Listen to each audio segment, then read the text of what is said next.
یہ بھی میرے آقا صلی اللہ علیہ وسلم کی سنت مبارکہ۔ جبرائیل علیہ السلام کے ساتھ قرآن مجید کا دور۔ رمضان المبارک میں تلاوت قرآن کا یہ عالم تھا کہ حضرت جبرائیل علیہ السلام رمضان المبارک میں سدرہ چھوڑ کر حجرہ نبی میں تشریف لے آتے تھے، اور ایک رمضان سے دوسرے رمضان تک جو قرآن شریف نازل ہو چکا ہوتا تھا حضور صلی اللہ علیہ وسلم سے دور کرتے، یعنی جبرائیل علیہ السلام آپ کو قرآن سناتے تھے اور آپ جبرائیل علیہ السلام کو قرآن سناتے تھے۔ سبحان اللہ۔ میرے پیارے آقا علیہ الصلوۃ والتسلیم کے پیروانوں، یہاں یہ بھی معلوم ہوا کہ رمضان المبارک میں جبرائیل علیہ السلام حضور صلی اللہ علیہ وسلم کے حجرہ مبارک میں تشریف لاتے تھے، اور میرے آقا صلی اللہ علیہ وسلم انہیں پورا قرآن شریف پڑھ کر جتنا اس وقت تک نازل ہوا ہوتا حضور پڑھ کر سناتے تھے، اور جبرائیل علیہ السلام بھی حضور صلی اللہ علیہ وسلم کو قرآن شریف پڑھ کر سناتے تھے، یعنی یہ دور ہوتا تھا قرآن شریف کا۔ بہرحال میرے پیارے آقا علیہ الصلوۃ والتسلیم کے پیروانوں، قرآن مقدس کی تلاوت اور حضور صلی اللہ علیہ وسلم کی سنت، اس پر ہم نے چند باتیں آج کے درس میں سماعت کی۔ چونکہ آپ کے بہت سارے سوالات بھی جمع ہو چکے ہیں، آئیے آپ کے سوالات کے جواب کا سلسلہ شروع کرتے ہیں۔ آج کے ایپیسوڈ کا پہلا سوال جنید دستگیر صاحب سوال کرتے ہیں کہ کیا قرآن شریف ہم موبائل سے پڑھ سکتے ہیں؟ جی جنید دستگیر صاحب، ہم قرآن شریف کو موبائل سے، ٹیب سے، آئی پیڈ سے، لیپ ٹاپ سے، کمپیوٹر سے، یعنی ان تمام چیزوں کے ذریعے بھی پڑھ سکتے ہیں، کوئی مسئلہ نہیں۔ صرف اس بات کا خیال رکھیں کہ جب آپ قرآن شریف موبائل یا ٹیب یا آئی پیڈ میں پڑھیں تو بھی آپ کا وضو ہونا چاہیے۔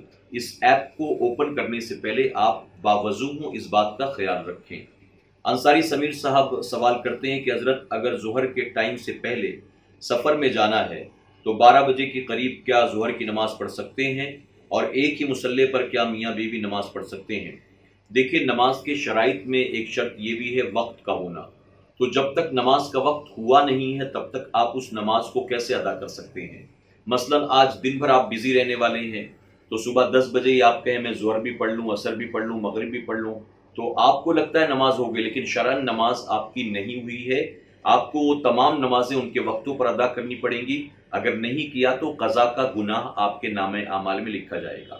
اگر آپ سفر کے لیے روانہ ہو رہے ہیں، ظہر کا وقت نہیں ہوا، تو آپ باوضو اپنی سواری پر سوار ہو جائیں۔ آپ اگر ٹرین سے بھی جا رہے ہیں، فلائٹ سے بھی جا رہے ہیں، بس سے بھی جا رہے ہیں، جس طرح سے بھی آپ جا رہے ہیں، اگر آپ کی سواری درمیان میں کہیں رکتی ہے، آپ فوراً اتر کر، چونکہ مسافر ہوں گے، ظہر کی 2 رکعت نماز فرض ادا کر لیں، نماز آپ کی ہو جائے گی۔ اور اگر مان لیں سواری پر سوار ہو گئے اور نماز کے قضا ہونے کا اندیشہ ہے، یعنی ظہر کے وقت میں گاڑی کہیں نہیں رکنے والی ہے، ٹرین یا فلائٹ کہیں نہیں رکنے والی ہے، جب ہم آگے اتریں گے یا پہنچیں گے تو وقت جا چکا ہوگا ظہر کا، تو اپنی سواری پر بیٹھے بیٹھے آپ نماز ادا کر لیں، آپ کے سر سے قضا کرنے کا گناہ اتر جائے گا۔ پھر آپ منزل پر پہنچ کر اسی نماز کو دوہرا لیں، یعنی 2 رکعت آپ نے سواری پر بیٹھے بیٹھے ادا کر لی، اب منزل پر پہنچ کر اسی 2 رکعت نماز کو ریپیٹ کر لیں، آپ کی نماز ادا ہو جائے گی، قضا کے گناہ سے آپ بچ جائیں گے۔ لیکن وقت سے پہلے پڑھا تو نماز نہیں ہوگی۔ ہاں، اگر وقت ہو چکا ہے، اذان نہیں ہوئی ہے اور آپ نے پڑھ لیا تو نماز ہو جائے گی۔ آپ نے سوال کیا ہے کہ کیا میاں بیوی ایک ہی مصلی پر نماز پڑھ سکتے ہیں؟ تو بلا شبہ پڑھ سکتے ہیں، کوئی مسئلہ نہیں ہے۔ ایک مصلی پر میاں بیوی نماز پڑھ سکتے ہیں، لیکن ایک ساتھ نہیں پڑھ سکتے ہیں۔ شوہر نے پڑھ لیا، اس کے بعد بیوی پڑھ رہی ہے، یا بیوی نے پڑھ لیا، اس کے بعد شوہر پڑھ رہا ہے، کوئی مسئلہ نہیں۔ ایک ساتھ اگر کھڑے ہو کر پڑھیں گے تو نماز نہیں ہوگی۔ کیوں؟ کیونکہ مرد کے برابر میں اگر عورتیں کھڑی ہوں تو مرد کی نماز نہیں ہوتی، بیوی کو بالکل پیچھے آپ کے کھڑے ہونا ہوگا۔ تو ایک مصلی پر باری باری اگر پڑھیں تو نماز ہو جائے گی۔ شگفتہ پٹھان صاحبہ نے سوال کیا ہے کہ حضرت کیا آپ کا پرسنل موبائل نمبر مل سکتا ہے؟ مجھے کچھ پرابلم ہے جو میں آپ کو بتانا چاہتی ہوں، پلیز۔ میں معذرت چاہتا ہوں کہ میں یوٹیوب پر یا فیس بک وغیرہ پر یوں اپنا نمبر نہیں دیتا۔ اس کی وجہ یہ ہے کہ دن بھر اگر کالز آتے رہے یا دن بھر میسیجز آتے رہے اور میں نے جواب نہیں دیا تو لوگ ناراض ہوں گے، دل آزاری ہوگی، اس لیے میں پرسنل نمبر دینے سے بچتا ہوں۔ بہتر یہ ہوگا کہ آپ اگر اپنا نمبر دے دیں، اگر دینا چاہیں تو انشاءاللہ میں آپ کے نمبر پر رابطہ کرنے کی کوشش کروں گا تاکہ آپ کے پرابلمز آپ میرے ساتھ شیئر کر سکیں۔ اللہ رب العزت اپنے محبوب پاک کے نالین کے صدقے آپ کی اور کل امت مسلمہ کی تمام تر پریشانیوں کو دور فرمائے۔ منیر علی صاحب نے پوچھا ہے کہ علم سیکھنے کا کوئی ذریعہ نہیں ہے، علم کیسے سیکھیں، ہمارے پڑوس میں کوئی مفتی نہیں۔ میرے پیارے آقا علیہ الصلوۃ والتسلیم کے پیروانوں، دیکھیے اب تو دنیا اتنی ترقی کر چکی ہے کہ آپ گھر بیٹھے بیٹھے بہت کچھ دین کی باتیں سیکھ سکتے ہیں۔ یہ ہمارے SDI چینل کا اور اس طرح کے پروگرامز کا بھی یہی مقصد ہے، تاکہ لوگوں کے علم میں اضافہ ہو، لوگوں کے ایمان و عقیدے کی حفاظت ہو، لوگوں کی اصلاح ہوتی رہے۔ تو اگر آپ علم حاصل کرنا چاہتے ہیں تو کسی مفتی کے پڑوس میں رہنا ضروری نہیں ہے۔ آپ کے علاقے میں جو مسجد ہوگی، آپ مسجد کے امام صاحب سے رابطہ کر سکتے ہیں، آپ کسی حافظ قرآن سے دوستی کر سکتے ہیں، آپ کسی مبلغ سے دوستی کر سکتے ہیں اور ان کے ساتھ رہ کر بھی آپ دین سیکھ سکتے ہیں۔ اسی طرح سے ہمارے بہت سارے آن لائن پروگرامز بھی آتے ہیں جس میں سیکھنے سکھانے کا سلسلہ جاری رہتا ہے۔ آپ سنی دعوت اسلامی کے مبلغین سے جیسے بھی ہو سکے، جہاں بھی ہو سکے، رابطہ قائم کرنے کی کوشش کریں، اپنی مسجد کے امام صاحب سے رابطہ کریں، ضرور اللہ رب العزت آپ کو علم حاصل کرنے کی توفیق عطا فرمائے گا۔ محمد سمیر صاحب نے پوچھا ہے، حضرت اگر ہمیں نہیں معلوم ہے کہ ہمارے کتنے فرض نمازیں چھوٹی ہیں تو اس صورت میں کیا نفل قبول ہوگی؟ دیکھیے سمیر صاحب، میں نے پہلے بھی یہ روایت بیان کی، سیدنا عمر فاروق اعظم رضی اللہ عنہ فرماتے ہیں کہ جس پر فرض کا قرض باقی ہو، اللہ اس کے نوافل کو قبول نہیں فرماتا ہے۔ تو آپ بہتر ہے کہ کاؤنٹ کریں، حساب لگائیں کہ آپ پر کتنی فرض نمازیں اب تک باقی رہ گئی ہیں۔ مثلا 2 سال سے آپ نے نمازیں پڑھنی شروع کی ہیں، 5 سال پہلے سے آپ نے نمازیں پڑھنی شروع کی ہیں، آپ بالغ ہوئے مان لیجئے 12 سال میں یا 13 سال میں، تو 13 سال میں بالغ ہوئے ہیں، آج آپ کی عمر 28 سال ہے، 30 سال ہے، 32 سال ہے، 40 سال ہے، کیلکولیٹ کریں کہ کتنے سال تک آپ نے نمازیں نہیں پڑھی۔ روزانہ 5 وقت کی نمازیں ہوتی ہیں، فجر کی کتنی چھوٹی ہوں گی، ظہر کی کتنی چھوٹی ہوں گی، عصر کی کتنی چھوٹی ہوں گی، پورا حساب آپ لگا لیں اور لگانے کے بعد کوشش کریں کہ قضائے عمری آپ ادا کریں۔ اگر آپ قضائے عمری نہیں ادا کرتے ہیں اور نوافل کی کثرت کرتے ہیں تو فرمایا گیا کہ جس پر فرض کا قرض باقی ہو اور وہ نوافل کی پابندی کرے، اللہ اس کے نوافل کو قبول نہیں فرماتا ہے۔ واللہ تعالی عالم۔ تو بہتر ہے کہ آپ قضائے عمری ادا کریں۔ میرا مشورہ یہ ہے، اس آخری عشرے کی تمام تاکراتوں میں آپ جاگیں اور جاگ کر قضائے عمری ادا کرنے کی کوشش کرتے رہیں۔ عراق خان صاحب نے سوال کیا ہے کہ حضرت ایک سیریز آئی ہے اور لوگ اس کے لیے پاگل ہو گئے ہیں، ارطغرل غازی، کیا اسے دیکھنا صحیح ہے؟ میرے پیارے آقا علیہ الصلوۃ والتسلیم کے پیروانوں، خاتون جنت حضرت فاطمہ الزہرا رضی اللہ عنہ کی کنیزوں، مجھ سے کئی لوگوں نے اس سیریز کے تعلق سے سوال کیا، پرسنلی بھی، واٹس ایپ پر بھی اور کال کر کے بھی۔ مجھے انشاءاللہ جیسے ہی وقت ملے گا میں اس کے تعلق سے ایک آڈیو یا ویڈیو ریکارڈ کر کے اس کو وائرل کرنے کی ضرور کوشش کروں گا۔